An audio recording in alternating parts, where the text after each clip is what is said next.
Mesdames, Messieurs, bonjour. Effectivement, après cette belle table ronde sur la médiation en santé qui consiste à amener le citoyen vers le soin et le professionnel de santé, qui s'occupe effectivement d'un citoyen particulier qu'est le professionnel de santé lui-même.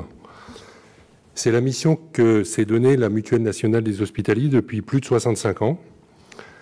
Et si au départ, sa mission était de rendre possible le financement des soins, et finalement, aux côtés de l'assurance maladie, d'assurer le remboursement des soins pour les rendre possibles, aujourd'hui, il apparaît nécessaire de conduire aussi le professionnel de santé vers le soin, puisque c'est la seule façon qu'il aura de pouvoir ensuite prendre soin de ceux qui ont besoin de lui. La MNH a souhaité orienter cette fois-ci son action et compléter son action vers effectivement la santé des professionnels de santé, notamment parce qu'elle a réalisé en septembre 2022 un baromètre, comme elle a l'habitude de le faire, sur les professionnels de santé. Et à l'occasion de ce baromètre, elle a fait un certain nombre de constats. J'en ai repris quelques exemples. Le premier, c'est que 24% des hospitaliers se déclarent en mauvaise santé, ce qui est beaucoup plus que la population générale. 87% des aides-soignantes jugent leur métier fatigant, dont 52% le considèrent comme très fatigant. 42% des professionnels de santé n'effectuent jamais ou rarement de dépistage du cancer.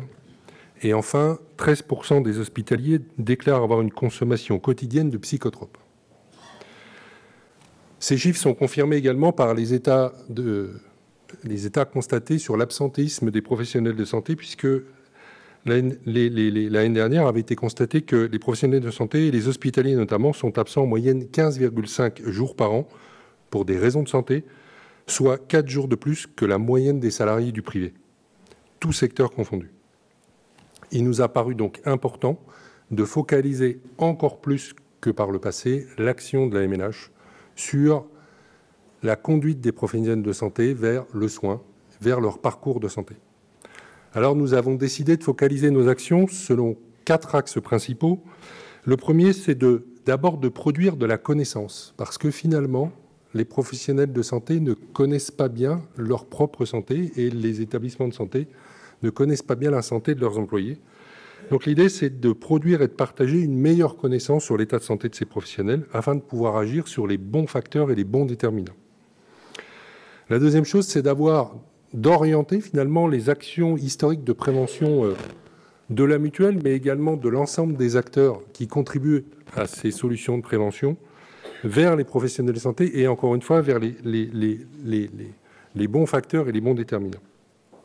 Puis, c'est de faire de la santé des femmes professionnelles de santé une priorité, puisqu'elles composent la majorité des effectifs des professionnels de santé. Et enfin, on l'a dit tout à l'heure, de participer à l'amélioration de la santé psychologique des soignants et des professionnels de santé. Alors, je ne ferai pas plus long. L'idée, c'est pour la MNH de concentrer l'ensemble de ses moyens. C'est également l'objectif de fédérer l'ensemble des acteurs qui œuvrent dans cette quête d'améliorer la santé des soignants.